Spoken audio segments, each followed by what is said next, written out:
Plusieurs vagues d'attaques ces derniers temps sur certaines emprises militaires du Mali, précisément au nord de notre pays. Nous sommes le mercredi 20 mars 2024. Recevez nos sincères salutations. Qu'est-ce qui se passe concrètement? Qui attaque? Et dans quelle mesure ces attaques ont été déjouées? D'abord, il faudrait saluer le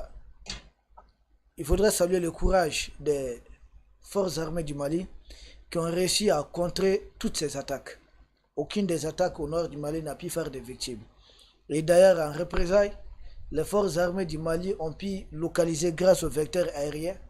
Quand on parle de vecteurs aériens, nous savons tous que l'armée malienne est aujourd'hui dotée d'avions de chasse, d'avions de combat, et des drones de combat ou des drones même d'observation.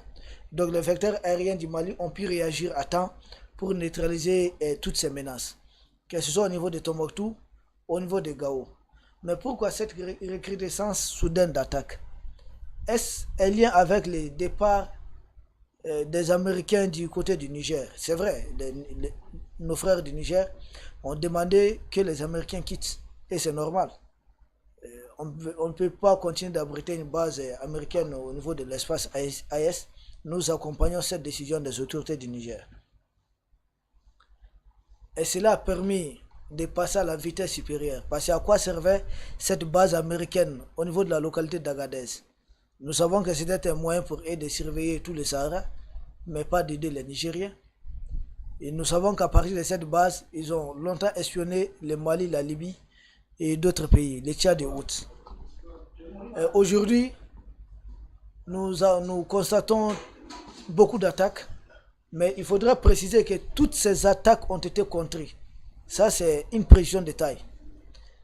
Maintenant, d'après nos informations, les impérialistes ont décidé de se constituer en deux fronts d'attaque contre le Mali. Et ils veulent reproduire le même scénario un peu dans tous les pays de l'AES. Parce qu'ils ont mis au défi, ils ont dit qu'ils vont tout faire pour faire échouer l'AES. Et nous sommes convaincus, et nous aussi nous allons tout faire pour que l'AES réussisse. C'est ce combat, c'est ce bras de fer qui est engagé. Ils ont scindé au sud du Mali, nous constatons qu'il y a des incursions de mercenaires, qu'on dit des terroristes et autres, des troupes au sol, parce que le sud du Mali, quand vous observez bien l'environnement, la nature, vous voyez qu'il y a beaucoup de petites forêts, beaucoup de savanes. Donc là, c'est pas facile pour les vecteurs aériens souvent de détecter les mouvements de foule ou bien des mouvements de troupes au sol. Mais de l'autre côté, au nord du Mali, c'est un espace désertique. Donc là, ils ont peur de venir s'affronter aux forces armées du Mali de façon frontale. Qu'est-ce qu'ils font? Ils préfèrent se cacher la nuit ou bien autre. Là, ils sont dans des grottes ou bien quelque part et ils commencent à lancer des missiles. Ça, c'est deux modes opératoires adoptés suivant qu'on soit au nord du Mali ou au sud du Mali. Au nord du Mali, c'est des tirs d'obus, des tirs de missiles. Mais au sud du Mali, c'est des incursions des mercenaires voilà, pour essayer d'attaquer le Mali. Et d'ailleurs, la dernière attaque a eu lieu non loin de la frontière avec la Côte d'Ivoire. Il n'y a pas si longtemps, il y avait un entraînement, un exercice militaire de ce côté. Et on avait déjà mis en garde, nous avions prévenu qu'en échange d'ailleurs, le Mali, les pays de l'Est, devaient s'organiser et faire un exercice militaire le long de la frontière aussi avec la Côte d'Ivoire. Peut-être ça n'avait pas été suivi et nous espérons que s'il y a de tels exercices, dorénavant il faudra aussi anticiper. De même que quand il y a un exercice militaire que l'Algérie a fait de l'autre côté, il faudrait aussi anticiper du côté du Mali. Il fallait faire aussi un exercice militaire. Entre des pays, c'est ça, c'est la réciprocité. C'est du dent pour dent et pour œil. Maintenant, au nord du Mali, ce qui se passe. Les spécialistes des tirs, d'après nos informations, sont en grande partie des ressortissants des Français. C'est-à-dire des mercenaires, la Légion étrangère, des gens qui travaillent de ce côté. Nous avons aussi des informations que beaucoup de terroristes aussi ont été formés à la manipulation de telles armes. Et parmi ces terroristes, vous avez des hommes d'Iyad Agali qui ont été formés par Alger à l'utilisation de certaines armes, certains missiles Notamment, il s'agit des missiles Iskander, des missiles Scud B qu'ils ont eu au niveau de la Libye. Parce que les MNLA quitté la Libye en 2012, n'oublions pas que Kadhafi était surarmé. Donc les armes de Kadhafi et même des armes que les Occidentaux avaient larguées aux pseudo-révolutionnaires qui ont combattu Kadhafi dans ce qu'on appelait les collines de Djebel Nefoussa, toutes ces armes sont retrouvées entre ses mains.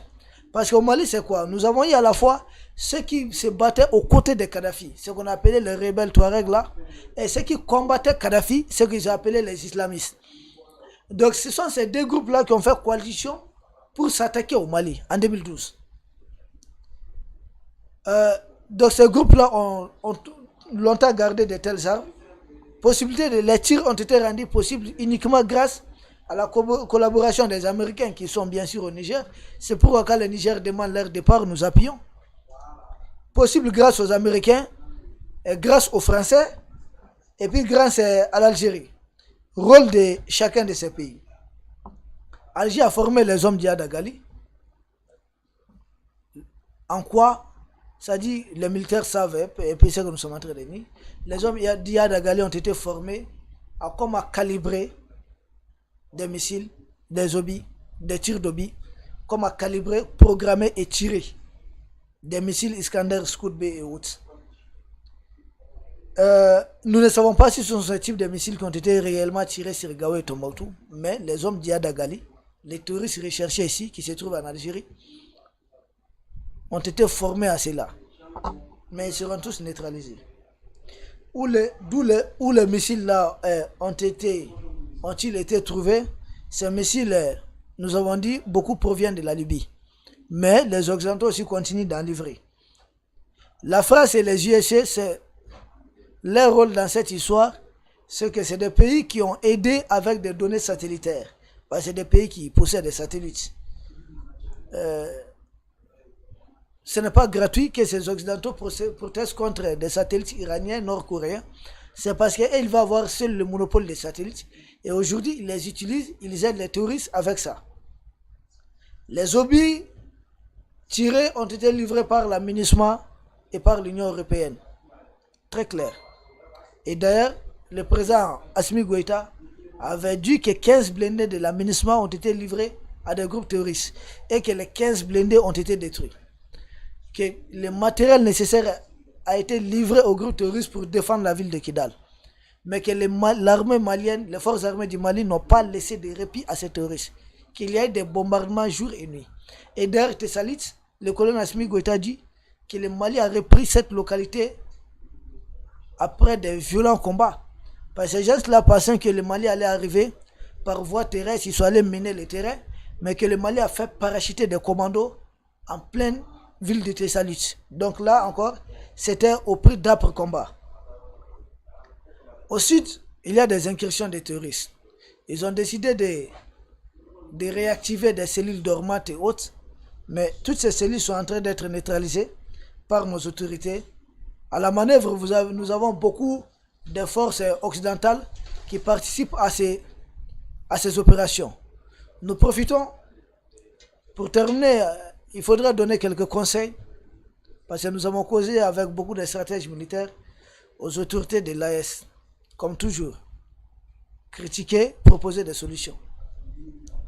La première solution, il s'agit pour nous, le Mali avait déjà un accord avec la Russie pour exploiter un satellite russe, c'est-à-dire un satellite russe doit couvrir les territoires maliens. Il faudrait élargir ça à tous les périmètres de l'AES. Il faudrait soumettre tous les territoires de l'AES à une couverture satellitaire. Très normal. Il faudrait former de très bons jeunes informaticiens qui sont au niveau de l'armée ou bien qui sont des civils de l'AES à participer à de telles opérations. Il faudrait apprendre rapidement. Il faudrait accélérer la formation. Il faudrait soumettre l'AES totalement sous contrôle, sous couverture satellitaire pour qu'on soit renseigné à temps. Deuxième des choses, les risques nous aident, ça c'est vrai. Les pays de l'Est, ce sont nos partenaires. C'est du partenariat gagnant-gagnant. Mais les risques sont engagés sur beaucoup de fronts. À nous autres d'être à la hauteur des enjeux du moment. Et pour cela, nous conseillons aux autorités de l'Est de tout mettre en œuvre pour produire suffisamment d'armes. Ce monde est un vaste jungle. Ce n'est pas des trucs de démocratie, des droits de l'homme. Des pays qui crient aux droits de l'homme, aux trucs, ce sont des pays qui ont utilisé les armes nucléaires. Ce sont ces pays qui détiennent des armes nucléaires, qui détiennent des armes biologiques. Le monde, c'est un vaste jungle. On demande aux États-Unis de partir du Niger. Les États-Unis demandent au Niger une explication. Mais ça veut dire quoi? C'est quel comportement ça? Il faudrait multiplier les vols de reconnaissance. Et le Mali vient de mener avec succès des frappes sur les positions de ces terroristes. Il faudrait continuer, il faudrait multiplier cela. Il ne faut pas attendre qu'on soit attaqué pour effectuer plusieurs vols de reconnaissance. Il faut que cela soit de façon permanente. Pour cela, nous devons produire nos armes, nous devons exploiter nous-mêmes nos hydrocarbures, parce que la guerre, ça demande beaucoup de moyens. Il faudrait être à mesure de détecter, de détruire à temps les rames de lancement de ces missiles ou bien de ces obus. Si on ne parvient pas à détruire les rames de lancement à temps, les plateformes de lancement, il faudrait développer nos systèmes de défense antiaérienne pour être à mesure d'intercepter tous les obus tirés ou tous les missiles qu'ils vont tirer. Et à défaut d'intercepter, si ces obus-là doivent tomber, il faut, dans nos camps, ils ont quelques cibles. C'est d'abord les vecteurs aériens. Il faudra construire des bétons armés dans tous les camps militaires de l'Est pour protéger les vecteurs aériens, protéger les systèmes de défense antiaérienne. Il faut savoir les déplacer une fois après avoir été utilisés. Et il faudra aussi savoir protéger les hommes dans les camps. Donc il faudra constituer des abris dans des camps militaires de l'AES. Il faudra que les pays de l'AES développent des renseignements extérieurs militaires au niveau de nos ennemis, ou même il faut les dépasser. Parce que là, nous constatons que tous les pays colonisés par la France sont des pays qui manquent réellement des services de renseignement extérieur en termes militaires. Or, il le faut pour anticiper. On ne peut pas comprendre que ces terroristes-là quittent certains pays, viennent jusqu'à dans nos pays pour essayer de commettre leur forfaiture. Et dès qu'ils sont en mouvement dans un pays voisin, il faut les détecter et il faut savoir les recevoir, il faut savoir les accueillir, il faut savoir leur dire bonjour et au revoir, adieu pour ce monde. Voici ce qu'on pouvait dire, cher peuple d'Afrique. Nous arrivons à la fin de ce qu'on pouvait dire parce que les Occidentaux parlent des vagues d'attaques et autres. Non, c'est des attaques qui ont été contenues et nous avons juste expliqué cela au peuple d'Afrique qui nous soutient et nous avons suggéré quelques conseils aux braves autorités de l'AES. Nous vous remercions et à très bientôt.